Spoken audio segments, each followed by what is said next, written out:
A report just came out that had Cincinnati landing one of the top running back breakouts in the 2024 season. Yes, they have a running back coming to Cincinnati when it's clear and obvious that Cincinnati should be focusing on the defense. And I'm not disagreeing that we should go after a running back, and I'll explain that in a little bit, but I think it's odd that this is one of the first players that is named in a report that Cincinnati should go trade for. And let's jump right into it. First, this is where the report's coming from. Bengals oddly named possible landing spot for $1.2 million breakout running back. That running back, read this quote. Cincinnati has a lot of holes on defense and is still working to extend wide receiver Jamar Chase and T. Higgins. Obviously, Fuller wrote. They can't afford to spend premium resources on a running back position. Dowdle, Rico Dowdle, running back for the Dallas Cowboys, makes perfect sense for a versatile back who can rotate with Chase Brown and give the Bengals quality depth as they attempt to return to the 2025 playoffs. Let's make it happen so Dowdle isn't just viewed as a one-year wonder.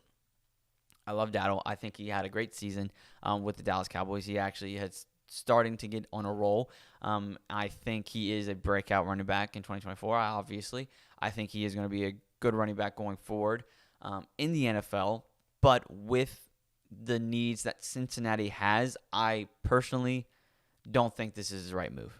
I would enjoy to see Rico Dowdle on the Cincinnati Bengals. I think Joe Burrow would be able to use him very nicely, and same with Zach Taylor and Dan Pitcher. The offense that Cincinnati runs, I think he would fit very well in that offense, but I think our resources in trading and free agency all has to go to the defense, in my opinion. But that doesn't mean that I don't think we should even consider it. I think the asking price of $1.2 million, especially how the season he had this year, he's probably going to want more, probably around the $2 to $3 million, I think is a little bit over what Cincinnati should be looking to pay another running back, considering we just got Zach Moss last season, who has one more year on his deal, and he didn't even pan out. So, but if Rico Dowdle, for whatever reason, sticks around that $1 million range, it's not terrible. Let's look at what he did in this season. 2024 and 2023 both played 16 games. In 2023, he had less than 100 carries for a little bit, or almost 400 yards. But then in 2024, his breakout season, 16 games, 231 carries, 1,079 yards. He averaged 4.6 yards per carry, only 2 touchdowns. His longest was a 22-yard run. And then receiving, Cincinnati uses the running back in the receiving game a lot. 2024, 39 receptions on 49 targets for basically 250 yards, averaging 6.4 yards per catch and three receiving touchdowns. So is this terrible at all? No, it's not terrible at all. I don't think it's absolutely mind-boggling, especially looking at the rushing touchdowns. I think what Cincinnati is looking for, we have our speed guy. Chase Brown is going to be a Bengal for a very long time. He is a guy that can break away with his burst of speed at any moment. I think what we need is a big guy who is a power back who can get us that 2 to 3 yards every single down, especially in the red zone where we can just hammer the ball down the middle and he'll get in eventually. Not saying Dowdle can't do that, but I don't think he would be that in a Cincinnati offense. I think he would be basically like another Chase Brown on the Cincinnati offense. Not saying that's a bad thing, but I'm saying what Cincinnati needs is like what Detroit Lions have, a speed guy and then a power guy. Like every great rushing offense in the league usually has a 2 running back system. The Baltimore Ravens obviously have Derrick Henry, but they also have Justice Hill that goes in. Washington Commanders had a really good rushing offense this year. They had Brian Robinson Jr., and Austin Eckler. The Detroit Lions, like I just said, Jahmyr Gibbs and David Montgomery. There's a lot of running back systems that work with 2 running backs. I think most running back systems should work with 2 running backs. I think you shouldn't be relying on one running back. The one team that really is relying on one running back is the Eagles, with Saquon Barkley obviously being the best running back in the league. But still, even Jalen Hurts gets in the running game as well. But even the Tampa Bay Buccaneers, Bucky Irvin, and I think that's going to be my exact talking point for this next conversation. Rachaad White and Bucky Irvin was their 1-2. And Bucky Irvin, the rookie out of Oregon, became their running back 1. Obviously, Rachaad White had a little bit of bang-up injuries this season, but Bucky Irvin turned into that wide receiver or running back 1. And he's on a rookie deal, being one of the best running backs in the league this year. So that's why I think instead of going to go get a running back in the trade or free agency, I think there's a ton of running backs in this draft class that Cincinnati could get late. I know a lot of people are going to be wanting to draft defense, all defense. I've seen that on Twitter, or X, every day, that Cincinnati should just be drafting defense. In my personal opinion, and I'm going to do a whole video about what I think the offseason should look like, I think the Cincinnati Bengals, with how many defensive players that are going to be free agents this season, I think Cincinnati would be in their best interest. Go get a veteran defense, players that have proven themselves, and even not veterans, but some guys that are just now getting off of their rookie contract and they're going to free agency. Go get them. Go get the guys that have proven themselves that they can be a great defensive player in the NFL. I think it's much harder to draft defensive players in, obviously, the college draft than it is to draft offense. Usually, you can tell which offensive players are going to be the playmakers in the NFL. Like Brock Bowers, everyone knew he was going to be a playmaker in the NFL. That's who I wanted Cincinnati to draft with the first overall pick.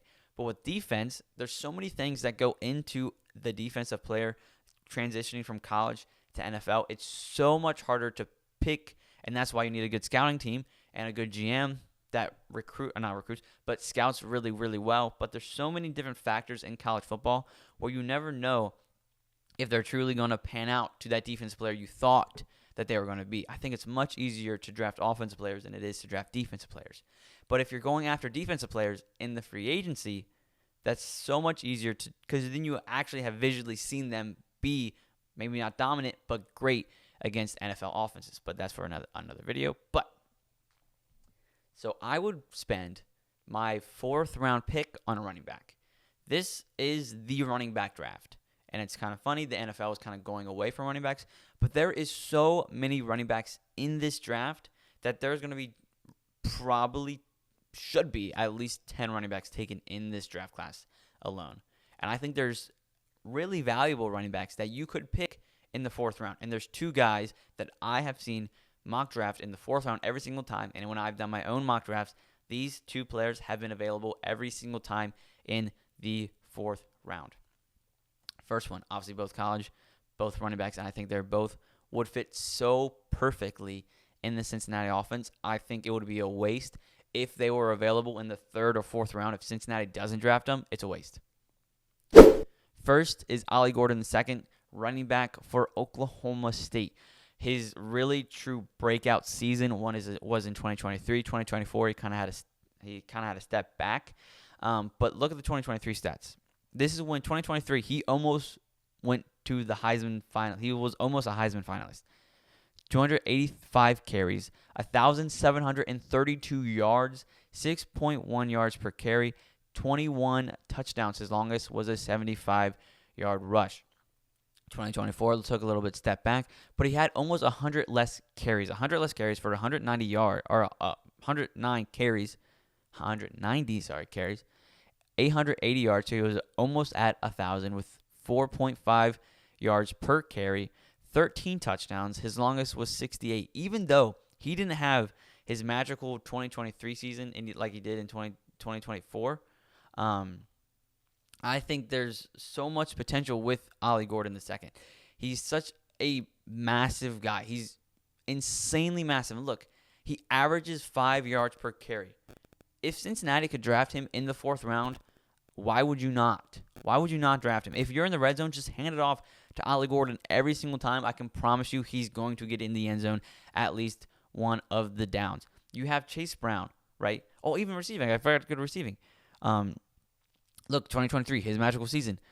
39 receptions, 330 yards receiving, averaging 8.5 yards per catch and 1 receiving touchdown. And in 2024, 29, so 10 less catches for 179, but still averaging 6.2 yards per catch with 1 touchdown. Ollie Gordon is a playmaker, and he can be a playmaker in the NFL, especially with an offense like Joe Burrow, Zach Taylor, and Dan Pitcher, the offense that they run. You could put him out in motion. You could do the little Texas route, get him a dink and dump. Like Chase Brown. Chase Brown, towards the end of the season when Zach Moss was out, obviously, it was just Chase Brown out there. And towards the end of the game, you could see Chase Brown kind of not slowing down, but you could see he was getting weared out because he was in every single play. If you can get Ollie Gordon, opposite side of Chase Brown with the speed. Ollie Gordon's not slow, but Chase Brown with the speed, and Ollie Gordon second with the power, that's a scary offense. And I think Ollie Gordon would fit so perfectly. Especially if you go get an offensive line. We got to fix our offensive guards. But if you get an offensive line and you have Ollie Gordon, especially in the pass block. Chase Brown's a smaller guy, right?